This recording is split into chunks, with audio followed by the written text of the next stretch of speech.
are the installation steps for our Hideaway shoulder strap.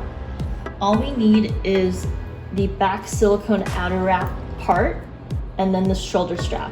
So first what you want to do is take the Hideaway strap and unclip. The smaller part will be inserted through the top loop attachment. Insert the cord through the attachment point on the left side. From there, feed it back through on the right side of the attachment point. And then pull the rest of the strap through.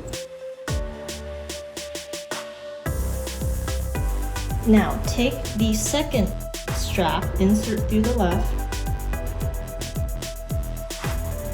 insert it back through, pull it all the way so that you have enough room to insert the buckle.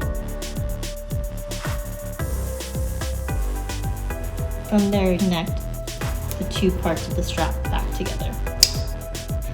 Now you have your shoulder strap ready to go once you install the device into the case. Enjoy!